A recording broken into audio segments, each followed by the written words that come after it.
Okay, and we can also talk about pricing today. Okay, so one of the things that I pretty much say to everybody in the program is hide your paperback books, because when you finish your book, the first thing we want to do is make you a best-selling author, and we want to do that through Amazon Kindle. Have I said that to everybody? I'm pretty sure I have. Do not tell anybody that you have a paperback book, because your family, they want your signature, they want to hug your picture, they want to put it on the shelf, they want to carry it in their pocketbooks, and it will get in the way of the things that we need to do to make you a bestseller. So we make our bestseller run through Amazon Kindle. And I won't go into too many of the details of that today, but it'll lead into the rest of this discussion. The reason that I choose Amazon Kindle is multifaceted. One, Amazon's bestseller program is obtainable for any person. It's as long as you have the numbers, it is achievable. That's not the case with all of the bestseller programs. For the New York Times bestseller, USA Today, Washington Post, you have to have a publishing agreement with a relatively large publishing house in order to be able to pull that off.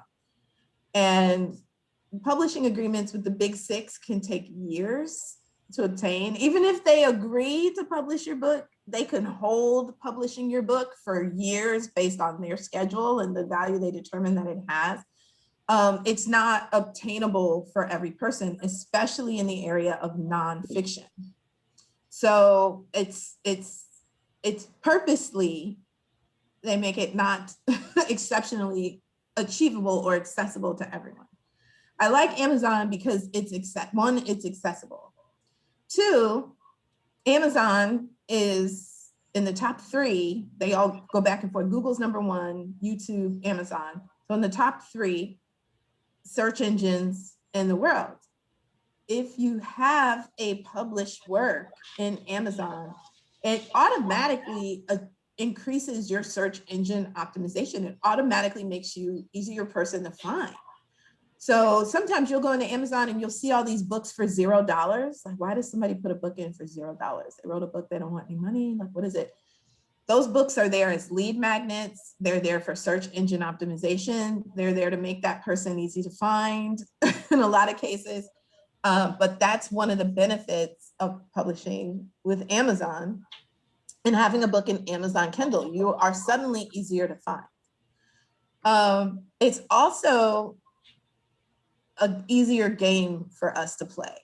So if New York Times bestseller was chess, Amazon Kindle is checkers. Like it's much easier game to play. Like, we know we can learn the algorithm, we can learn what Amazon needs in order to help us be successful, and we can follow the rules, and it's an achievable game for us to play in a relatively short period of time. And make no mistake, every bestseller program is a game. It's a game that you're going to play. It is an algorithm. It is really, based on numbers and making sure that you do the things that that particular site wants you to do to play along. So what does Amazon want? Amazon wants customers for Amazon's website. They don't care about your book. They don't make a lot of money on your book. They make money when your book draws somebody to their site. And then while they're on their site, they show that person the lawnmower or the telescope or whatever else it is that person wants, that they know about because they've been tracking us all through the internet. It gives, you're creating opportunities for them to sell at higher price points by drawing people to their site with your book. So that's part of the game. The reason I say it's a game to play, they want something and you want something, okay? So it is, make no mistake, they are all a game. And so I like for everybody to know that this is a game that we're playing, okay? That helps you achieve a certain status, but they're playing a game. Okay, and I like to be real about that, about what it really is that we're achieving. We are following the rules in order to be successful and achieve best-selling status. One of the things that we will do in Amazon Kindle, because there are no costs associated with your book when it's in Amazon Kindle. If you had a paperback book, there is a cost to print that book. So obviously you can't discount that book below a certain point to make it attractive in the marketing stage, because you have costs associated with producing the paperback, even if you're direct shipping through Amazon. But with the Kindle book, there's no cost. So you can drop the book to a low price to make it attractive to customers who don't know you. So this is something that we have the ability to do in a Kindle program that we can't do with a paperback book, because the paperbacks actually cost money to print these colorful colors and all of these things. So Kindle gives us some flexibility on making the book attractive from a financial standpoint to potential customers, because everybody loves a good deal, right? Oh, $14.99 down to 99 cents. That's a good buy. Okay.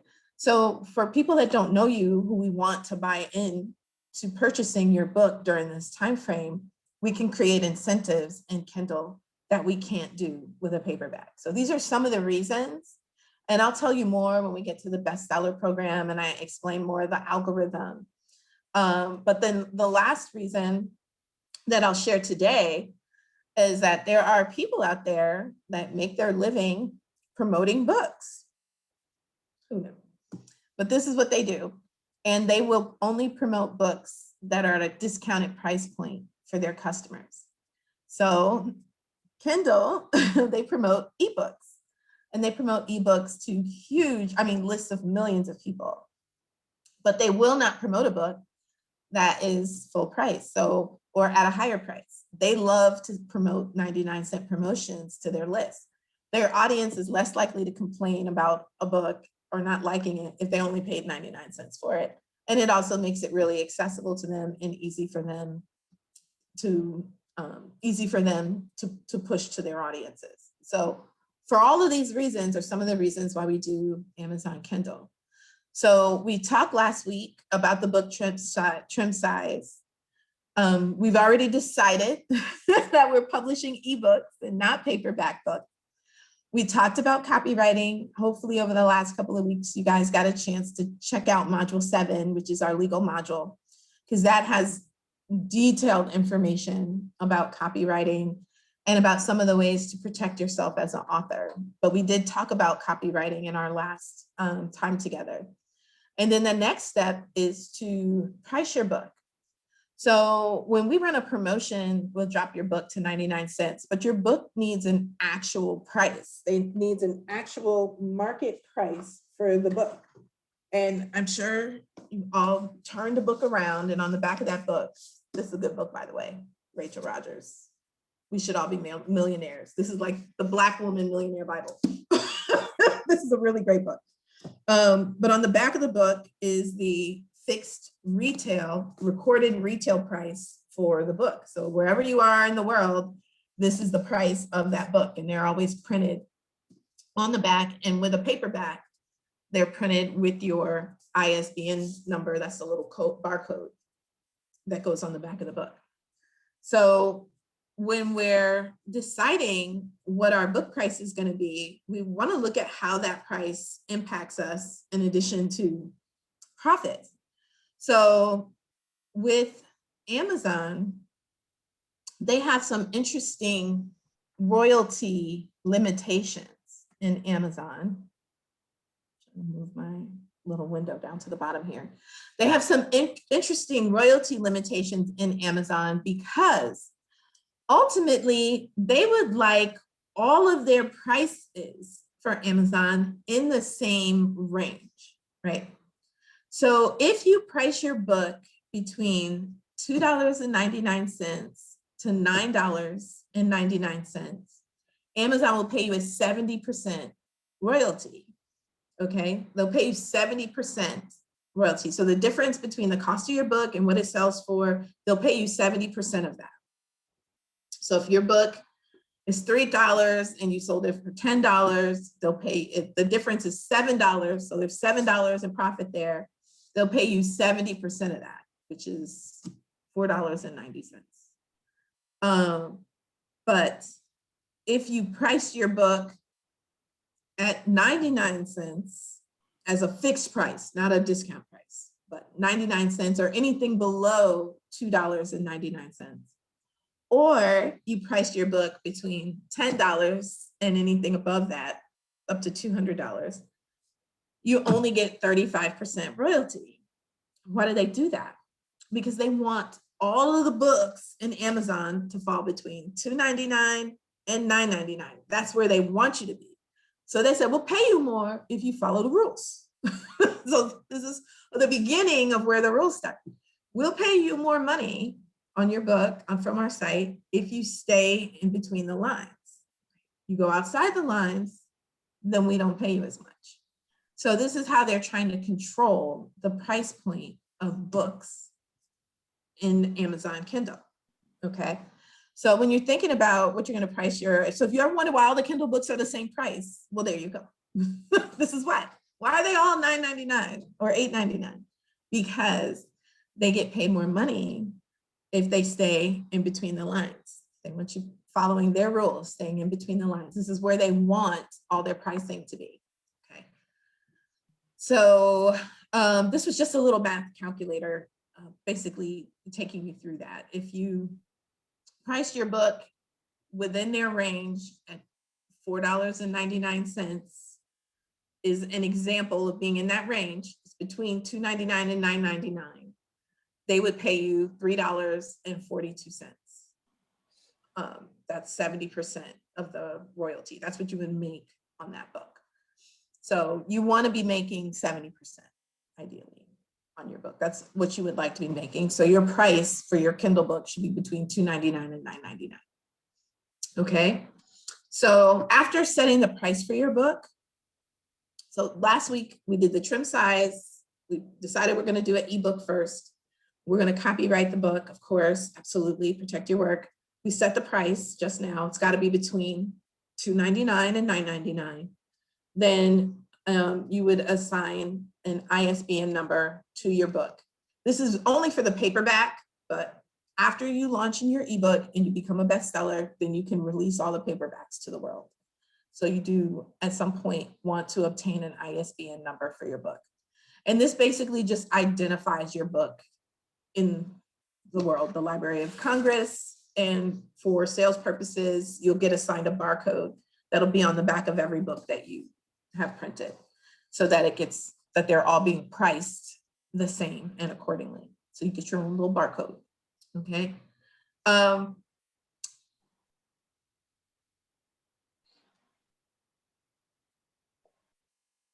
lost my train of thought, what I wanted to say about that. When you register for an ISBN, you'll see an opportunity to register multiple editions. Unless you're planning on doing multiple editions, I would ignore that. But that's a question that comes up a lot. Do I sign up for multiple editions? Unless you're planning to do that, I wouldn't. I have yet to have somebody come back and put out a second edition. I've come back and edited my manuscript and added to it, but I didn't even change it to a second edition. And I would ignore that when you're going to get your ISBN number, when you're at that point. If you have questions when it comes time to get the ISBN number, I'm happy to walk through it with you. But the ISBN, when you register for it, it's going to ask you all the questions that we've just talked about. The trim size, they're going to want to know that. You're going to have to put that with the ISBN number, what the trim size is that goes along with the book. It'll ask you for the page count, and it'll ask you how it's bound. Okay. And if you decide to list your book as a first edition in Amazon, for whatever reason, like if that's something that you want to do, then make sure, then you do your ISBN, then you put first edition. So whatever you put into Amazon has to match your ISBN number. They need to match perfectly. So whatever information you enter into Amazon, you have to make sure that it matches your ISBN number. You're publishing your manuscript at kdp.amazon.com. And so since you're not at this point, I won't spend too much time on this.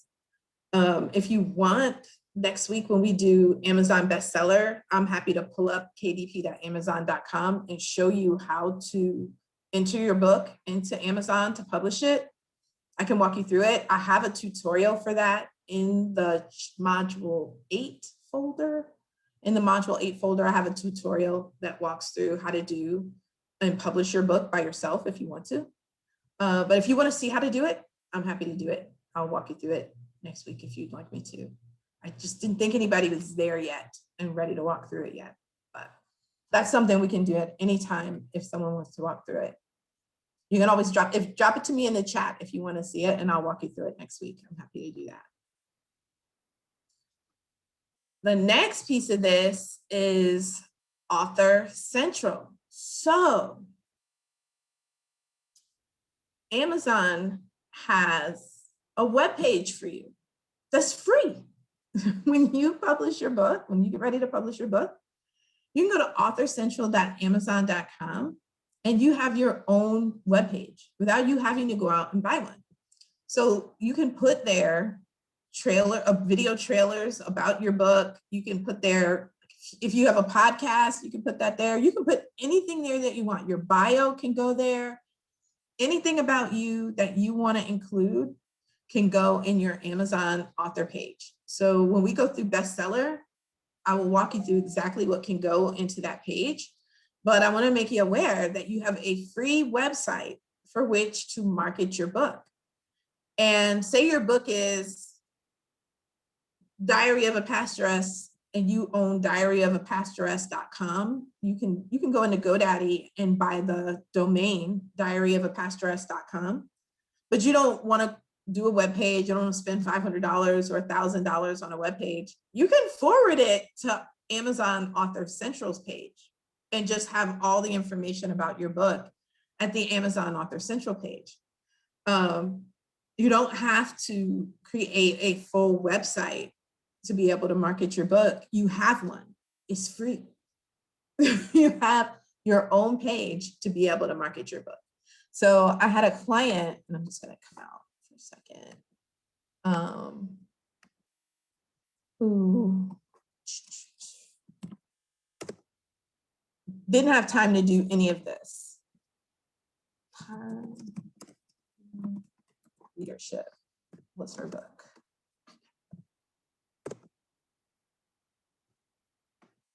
There we go.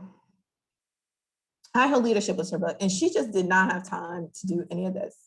So I went into Fiverr and we made her a video trailer. Let's see, where is her? Oh, I gotta let her know she's being linked to somebody else's page. Somehow, she worked with a publisher, and I can't tell you how frustrated I am with what they did. We did all the work, but the stuff they were supposed to do, the marketing stuff. So I did this. This is her book trailer. I don't think the sound is on, so you can't hear it, but we had a book trailer made for her. I did that just to help her promote her book and to have it on her Amazon author page until she could get a web page together. So a book trailer, I think it cost us $20 to make this, but it was to be able to market her book to other people who don't know her, to have it something on her Amazon author page until she could get a full website together. So when she got ready to do her launch, we created a whole Amazon author page here for her. But the book trailer's here, information about her is here. You can use this, however you see fit. You'll see that some people, now she went and created a full-on website. So she has a whole website now for her book. So this was a temporary setup for her. But you can also go in and see where some people, their Amazon author page is more of a primary marketing tool. So when we go in to do Amazon bestseller next week, one of the things that you need is a place for people to land to get information about your book. Where are you going to send them? Are you going to do a web page? You don't have to, but you need some place for them to go. So I've had clients use Eventbrite, like they've set up an Eventbrite page about their book or their book launch. I've had them use Facebook, and they just did a Facebook page, and Facebook will let you have a sign up feature. And they sign people up for their launch list, their VIP list for their book launch through Facebook. And then this is another option, is to use your Amazon author page as a way to market your book that doesn't cost you anything. But you'll see where the savvy,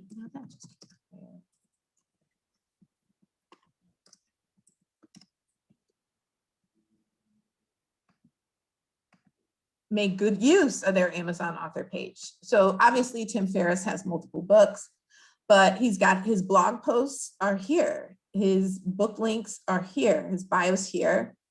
You can find out about him. You can jump into his podcast on here. He's got videos on here. So if you had that, like if you were a podcaster or you are someone who has a blog or that's something you plan to do, you can actually host it all in your Amazon page until you're ready to do a website. So you don't have to go out and spend a lot of money on a website. You don't have to do that. You need a place for people to land and a place to keep a list of their names. That's what you need. Somewhere for people to land, somewhere to keep a list of their names, so that you can build a list for your book launch. That's what you need. And it takes about 4 to 6 weeks to build up a list, but you need a place for people to land, a landing page. And you can use this, you can use Eventbrite, you can use Facebook, you can create a website, it's totally up to you. But I just wanted to show you that you have a free web page. And if used wisely, it can be a really good tool as you start to capture a list of people for your book marketing run, okay? So when we do bestseller, we'll go into more detail on that, but that's Amazon Author Central.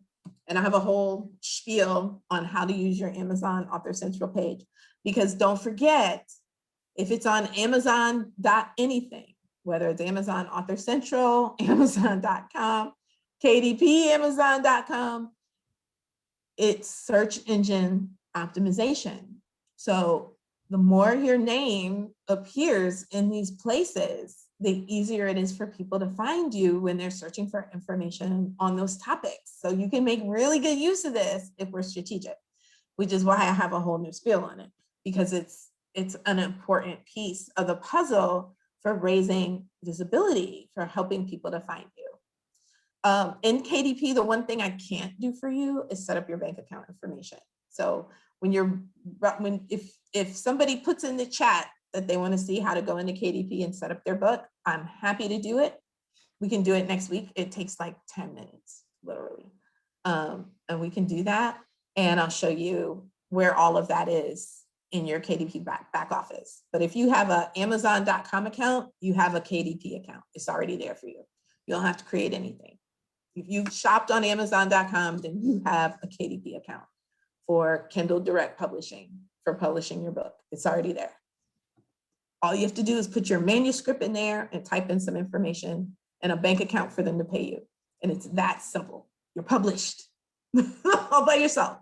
You did it. So we'll talk about that.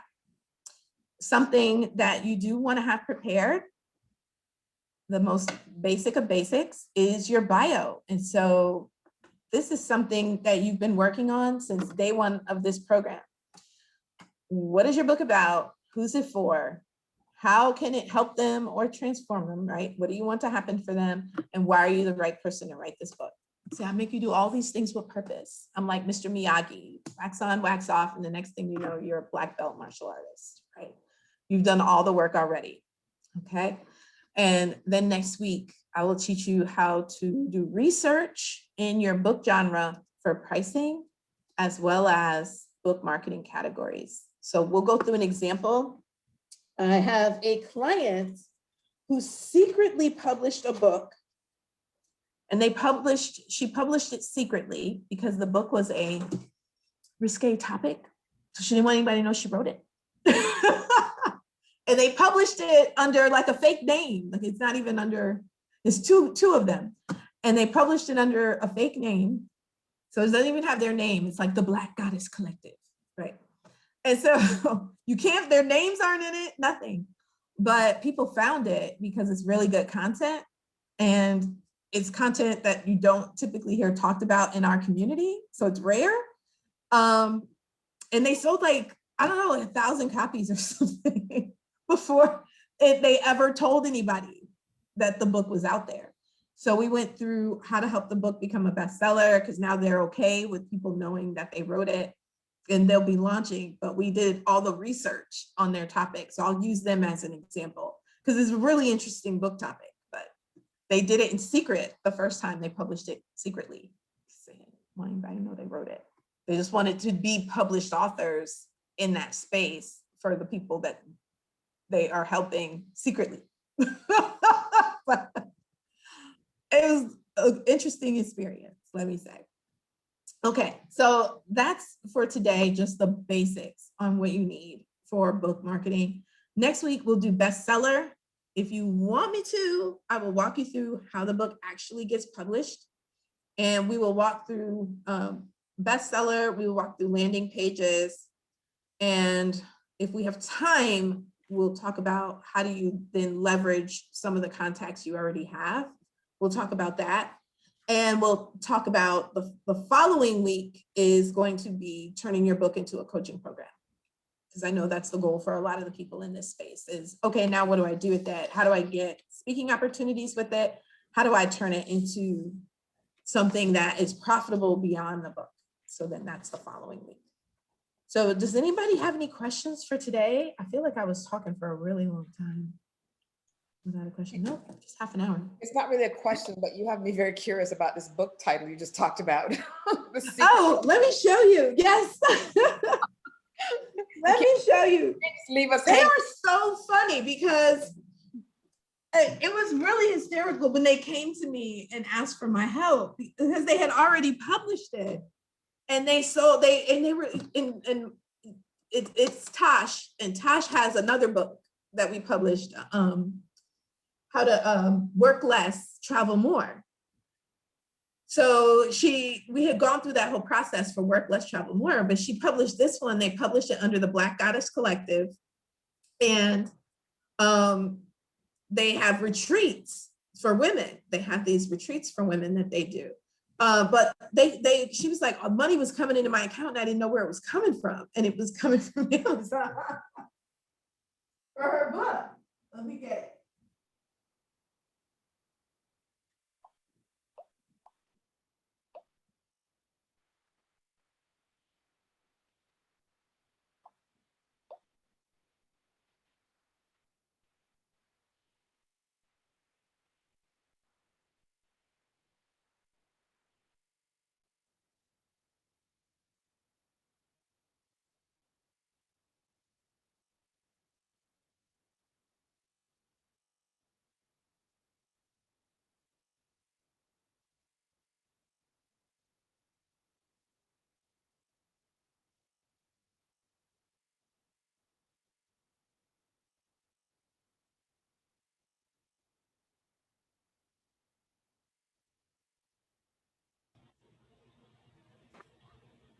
Janet? Yes. What certification are you working toward? It's a certified CTP, certified treasury professional. Ah, okay. Yeah, in the banking space. Okay. Are you familiar with it? No, I'm not. Okay. Always curious. Okay. Yeah. I don't know be careful what you ask for, you know that saying? Uh-huh. Yeah, I had one of those conversations with my manager, and then before I know it, I was being selected for this class, and it's like, oh, it's a lot of work. Like, I'm thinking about retiring in like 7 years. Like, I shouldn't even be doing this class. I had in that book for myself. I don't know with that, but I'll pull it up in Amazon. I keep doing that every time I get ready to sit down with it to do something.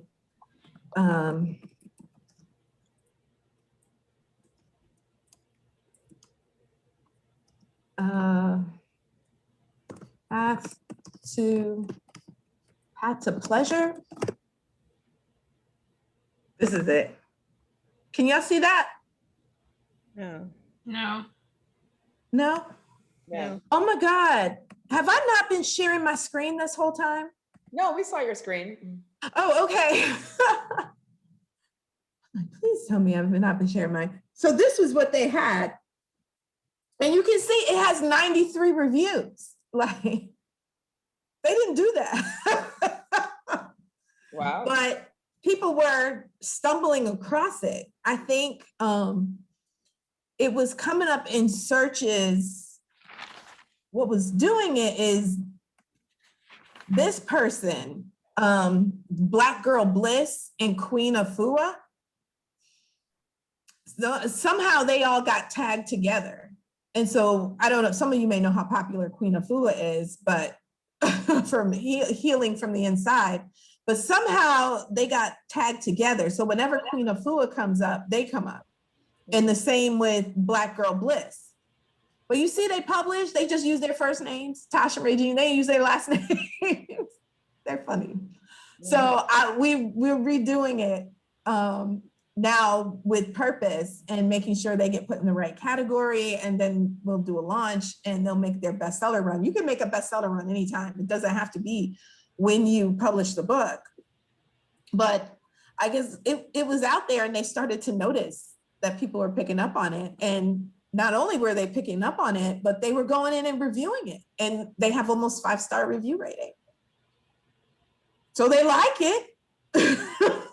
Really? Yeah. Okay. I was just curious. And they have what they call goddess retreats. And they go to Bali and they've done all this stuff, but they did it undercover. So now they're going to get ready to promote it. Okay. So we're working. But I had them go in and set up their author page, at least to get started with it, but they should start to use this space. But at first it was like a secret. They were hiding who they were from publishing because they weren't sure how their audiences would receive that they were doing this in addition to. But this is what they want to do now full time. And so Regine was a lawyer and she's like a full-time offers retreats, and they teamed up to be able to do this. But it's good stuff. You would like it. It's good stuff. But that I didn't realize that there wasn't a lot of conversation in this space in the African American community. So people were finding it and it was the only cover that looked like them. So covers matter. Covers matter. Agree. Mhm. You said that's a mother-daughter duo? No, they're friends. They met at a conference. Okay. And they're friends and they decided to team up. And it started off as Tosh was helping her plan retreats. And now that's what they've been doing. They've been doing a couple of retreats a year. So it's cool. I was like, I want to go to Bali. Put that on my list of things to do. You do. At some point, but they plan these big retreats for that. So Kelly, is next session going to talk about how you promote the book to make it become next bestseller? Yeah, these are just like the basics Okay. of what you have to do. You got to price it right. You have to, and you have to have a place for people to land. You can use this particular vehicle, but the next week is promoting it and bestseller. And that's a long conversation. And it'll probably continue on into another week with book promotion, because there's a lot of things you can do to promote your book. I've focused on bestseller first, like get that bestseller status, right? Best-selling books, okay? Because that's part of the conversation. And then there's things that you can do to drive the book traffic. So I'm working on a new module that's Amazon ads right now. Mhm. if you want to do ad spend, but there are a ton of things you can do to promote your book. Probably the most effective, instead of trying to build your own audience from scratch, and I've said this, and I've said this particularly around thinking about who you're going to put, whose testimonial is on the cover of your book and who does the foreword. One of the most effective ways to market your book is to get in front of audiences that already exist. Okay, instead of rolling the ball uphill, go to the top of the hill and go down to where it's already built and getting in front of those audiences. So for example, the work less, travel more, right? Tosh goes to people with existing audiences who like to travel bloggers, and says, hey, let me show your audience how to work less and travel more. And the travel bloggers are like, okay, because that's what I want, people to follow me who travel. I need content for them. So let's show them how to work less and travel more. Or let's show them how to declutter so that they can become expats and move to Mexico, right? Because that's something she's in the process of doing right now. She's moving to Mexico. Like, she's just gonna be traveling all the time. Like, they just, every 6 months, they'll be different country or something. That's what they're doing. But what they had to do was declutter, minimize, and pare down to a simplistic lifestyle so they could do that. And I'm sure you've seen people living in vans, right, on the internet, promoting this van lifestyle or boats or whatever, because they pared down to be able to do that. And so she goes to influencers and said, oh, let me show your audience how to do that.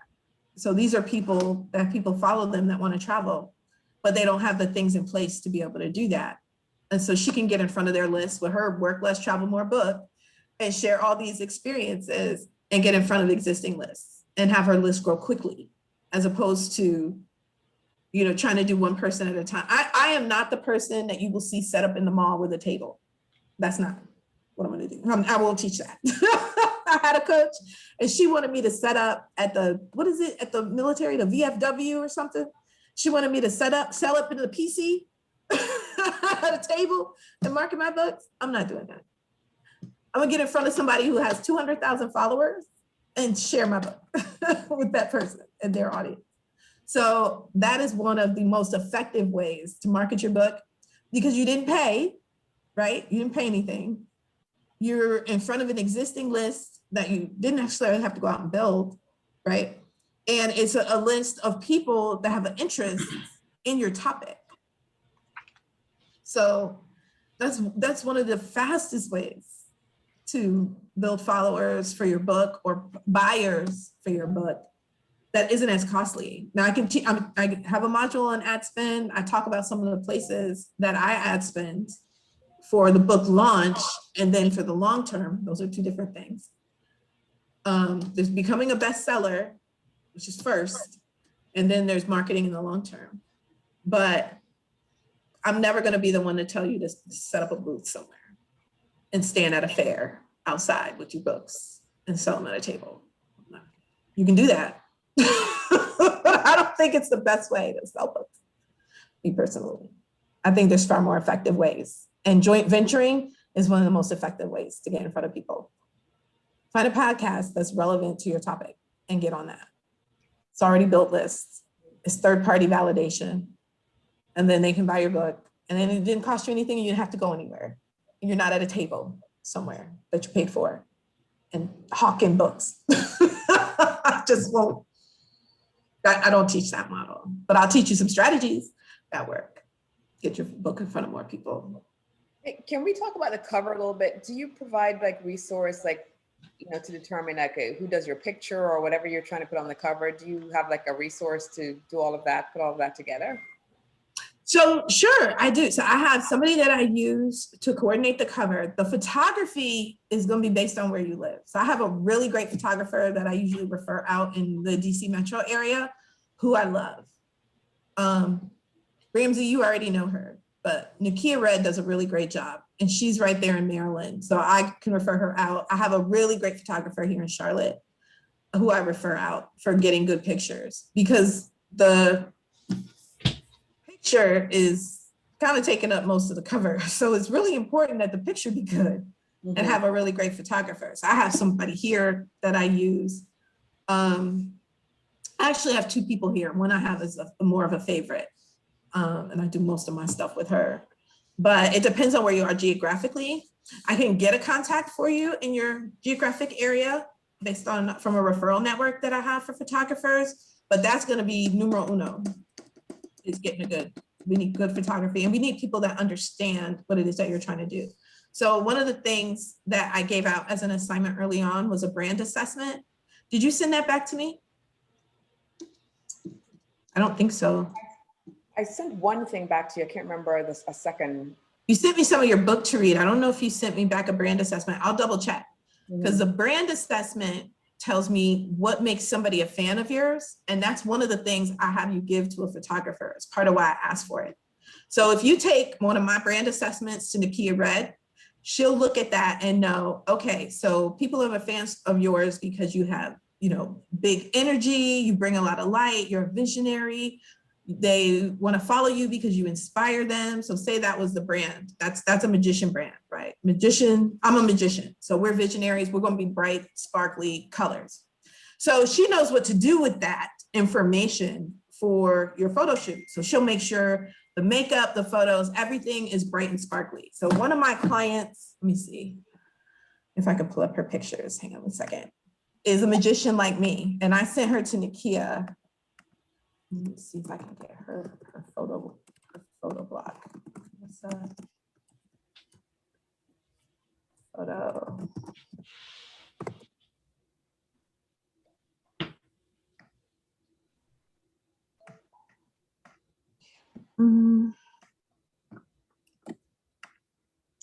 Is that brand assessment in the Dropbox maybe? I'm sure it is. It is. It's in the Dropbox. It would have been in the first few weeks. How did I miss that? Probably in the first few weeks. I should have put them all in a folder. I think about that at the time. Let's see. I wasn't thinking, save your clients' photos at the time. And I should have been, because they were so freaking awesome. Where are they, Carissa? Wait, I know what to do. I know what to do. I know what to do. Here we go. Ha! Okay, so this is her photo shoot came back. She went from down, what you see down here to what you see up here. Okay, so she's going to make her big personality. You see all the bright colors in her, her photo shoot? She can take what I give her and come back and give me what I need for a really great cover that's in alignment with how we would market this person. So Carissa, big personality, big visionary. People are inspired by her. They love her energy. So her pictures had to come back highly energetic, right? And really bright and vibrant. Her book cover, I wish I had it. I'll try to find her book cover. But her book cover is like bright yellow in that same space, because that's her. Now, my client, Pastor Jumi, is a royalty brand. That's like a Beyonce, right? So royalty brands, they're going to be really regal. They're going to be queen-like. There's going to be dynamic jewelry. There's going to be, you know, a totally different presence to a royalty brand. And so she was the one that I showed the before and after cover, where the first time somebody shot her, you know, it was kind of bland, but then what we were able to do with the cover after Nakia got a hold of it. So photos make a difference. And the person that shoots the pictures should, one, be able to make you look fabulous in the photos, right? They should know how to shoot your skin. They should know how to shoot your shape. They should know how to make all of that look amazing, that photographer. But a really good photographer gets involved in planning the shoot. Okay, what colors are you gonna bring? Don't bring stripes, you can't wear prints. I need these things. And that's what Nakia will do. You give Nakia a brand assessment, she's gonna make it come out to be a match for the assessment. And the same with my photographer here. So I can outside, but those are the ones that I refer over and over and over again, just because I know that they know what they're doing. But if you want me to help you find one, I'm happy to do that. I'm happy to talk to them about these things because I've done that for people that are outside of my geographic area. And I can find you one, a really good one. But that's a big key factor because I encourage my authors to put pictures on the cover unless there's a specific reason not to, because it's part of the advertising you. It's on somebody's shelf. They hand it to a friend. They say, get this book, check out this person, and it's your story.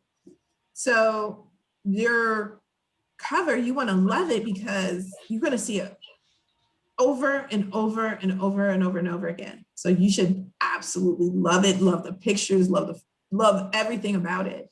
But I encourage the authors to put their picture on it because it's part of the marketing. Right. Oh, would you like a copy of my book? I don't want like a bird on it, you know. I want it to be you. It's your story. They'll be looking every time they pick it up. You know, I dream about Rachel Rodgers because I'm reading her book. You know, her face over and over and over again. It's you. You know, I encourage you to put you on the cover unless there's something specific reason not to. I mean, and it should be really, really specific. Like for Tash and Regine, they wanted to draw in Black women who are experimenting with their feminine energy, with ease and flow in their lives, right? Like the yoga community, right? So you got the chakras on the cover. You have to know what that is to be attracted to that cover, right? So they're going after a specific audience. It's very targeted. But because it's so targeted, nobody else had it. And they sold 1,000 copies before they knew what was going on. It's that targeted. So when I, harp at everybody about the importance of picking a target audience, these are the reasons why. Because when it's that specific, the audience goes, me, that's me. Black woman doing yoga on the cover, wanting to find out more about feminine energy, that's me. Wanting to talk about things I probably shouldn't record on this video, but that's being that specific is a part of the marketing. It really does get you found. It's part of the book marketing is who you're talking to on the cover and making that explicitly clear. And the title, the subtitle, the cover, the back of the book cover, making that explicitly clear. That is a part of getting the book sold. It really is. That's part of it. That's how you sell 1,000 copies and you don't even know what's happening.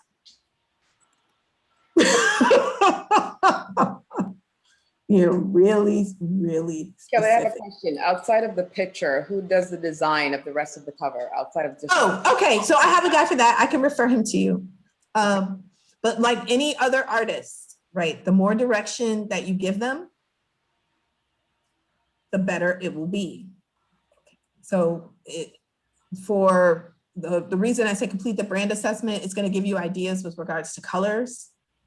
Okay. It's going to help you determine how you want people to feel when they look at the book. So that's a part of how you communicate with this person to tell them what it is that you want to get.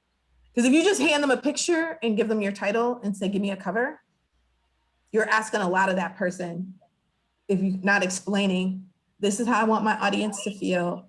This is what, I can show you one. Let me show you a brand assessment so you can see what I'm talking about. But I can give you like his name, but what I'm saying is it's more about what you give him to work with. The photography you give him, the direction you give him, what you tell him about the people that are reading the book so that he can give you something that fits all of those things. Does that make sense? Yeah. Okay. It's so much less about the designer because any graphic designer can produce if you give them the right amount of direction. I think it's more along what I was trying to say, but let me find a brand assessment for you. And then I think that'll give you a better idea of what you get out of a brand assessment. I just gotta plug in my hard drive. I'm on a new computer, so everything is not on this one.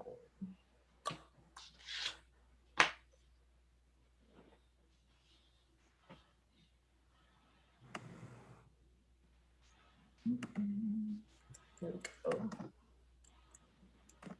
And Kelly, this is Sharon.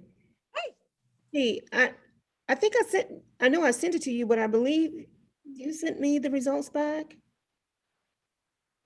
When you get a moment, when you get a moment. you got it. You sent in a new one? No, from this recent. A recent one? Yeah. Oh, you took the brand assessment again. Okay, got it. I'll When- score it. I'll when- score it in then over the hour that we're doing it. Maybe I need to Yeah, do well- another one again.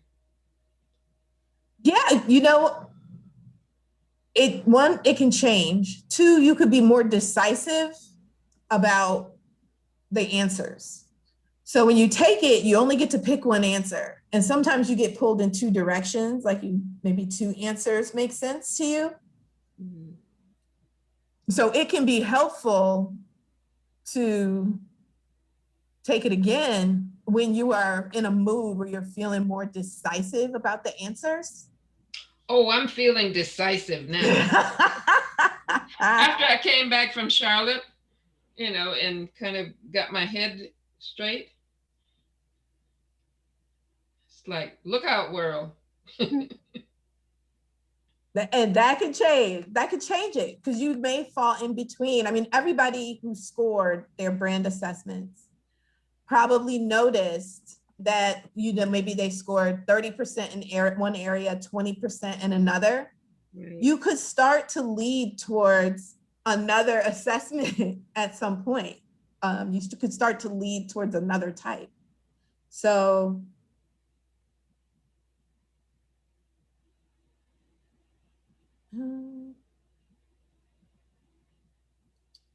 just want to pull up a visual of one.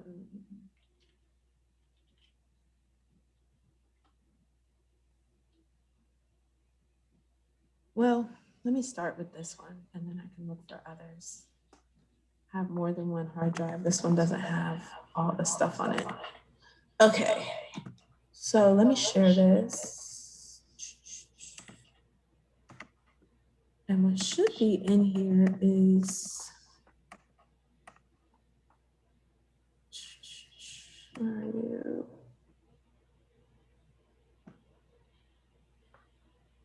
Okay, so this is one of my business partners, Andre. This is his brand assessment, and his primary is hero. And the hero brand type as a personality is associated with champions, victors, winning. Nike is a hero brand. So if you look at a Nike commercial, everybody is striving for something. Like they're sweating, they're swimming, they're running, they're working. Skechers is another sneaker brand. And in a Skechers commercial, nobody sweats. They're like golfing, they're walking, they're striding. And so Skechers is all about comfort. They're a girl next door brand. Nike is a hero brand. They want to win. There's a score. There's a shot clock. The swimmers have Apple Watches on the time they're swimming. Like it's all about a challenge and overcoming a challenge. That's a specific brand type. So when you look at a Nike commercial and you look at or an ad, for example, a Nike ad, you're going to see like the pain on Colin Kaepernick's face, right? He's not going to be smiling. He's not going to be friendly. But you look at Skechers ads and they have rainbows on their shoes. It's same product, okay? But how do you want your audience to feel? And Nike wants their audience to feel like winners, like victors, like champions. So if you were to say that to a photographer and they're taking your pictures, they're going to pull out the pictures that make you look strong, that make you look powerful, right? They're not going to be the ones with your hair tossed to the side and you're smart, because that's not going to give that vibe. You get what I'm saying with that? That it part of it is knowing the image that you want to create, knowing that the presentation is supposed to have a specific effect on the people on the other side. So the same goes for the graphic designer. If you tell them you want strength, you want power, they're going to use black, they're going to use gold, they're going to use darker colors. If you tell them that you want happiness and joy, it's going to come out like Gabby Bernstein, where all of her stuff has pink on it and angel wings, you know. So you have to be able to give direction to those individuals for how you want the audience to feel when they pick up your cover, and they can create the cover that will help you do that. And that's the photographer and the graphic designer. So the brand assessment comes back and it says, what are the characteristics? Courage, determined, ethical, right? So this assessment isn't just looking at Andre's personality, it's looking what makes people a fan of his. They're a fan of his because this is what they feel coming from him. They feel by being in his space, motivated, equipped, and challenged. So the assessment will tell you, what does somebody want to feel to be a fan of yours? I suspect you're a royalty brand. And so royalty brands hold people to a higher standard. They make people want to be better. They make people want to step up a level. And I would suspect that you would be a royalty brand. So, but you got to take the assessment for me. So I have to go back and see if you took it. And then I can share these things with you. And then it will help your photographer and your designer to help you present the image that you want to have for your cover. And I'm happy to give you my designer contact. I'm always happy to send people to them, but I just want you to know the direction that you have to give that person to get what you want out of them, so that you're happy with the product in the end. Because they need to know from you how they're supposed to make people feel. And that's what this helps them do. Now, Andre's secondary is the adventurer. So that helps people feel like they can do things they don't think they can do, help people feel like they can get out of their box, they can tackle uncertainty. And so he coaches people in a real estate space. They need the benefit of his bravery to feel brave. So they're a fan of his because he ain't scared of nothing. He will climb the mountain. He will tackle the real estate deal that most people would run from, right? He appears to be fearless as far as what makes somebody a fan of his, and adventurous and bold, and he helps people be bold that are following him. So that was the secondary side. So what he did is he took all of this, and it'll give you, it makes color recommendations. You don't have to stick to those colors. But it's just giving you an idea of what is cohesive with the brand. The assessment will come back and tell you that hero types are going to tend to lean towards darker colors, blues, bolds, blacks. Royalty is typically going to be regal colors, jewel tones, right? Power colors, red, strong colors are going to be royalty. But it will give you those kinds of ideas. And then he took that, it'll even give you vocabulary words, tell you what words are associated with that archetype. So for hero type, determination, strength, hard work.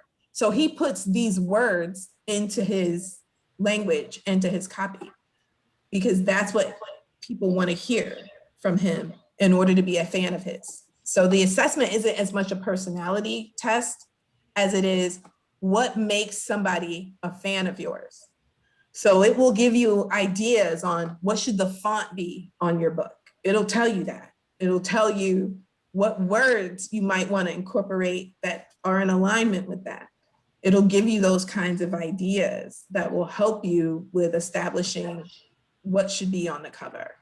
And then he took that and made that into, and started incorporating everything that he learned into his brand. So his new logo was like a hero. The guy was like Mission Impossible coming down from the ceiling. Part of that came from the brand assessment, realizing that people wanted, that's what his audience wanted from him. So I can give you the referral for the graphic designer. I can give you the 2 referrals that I have for photography. If you're going to be in this area, I highly recommend shooting with my photographer here in this area. But I can find a referral for you in Atlanta And you can take this information to them about what it is that you're trying to create for your book cover so that they can help you shoot it. Because they're artists at the end of the day. So a photographer can help you with it. And then you can take that to the cover designer and he can help you develop a cover.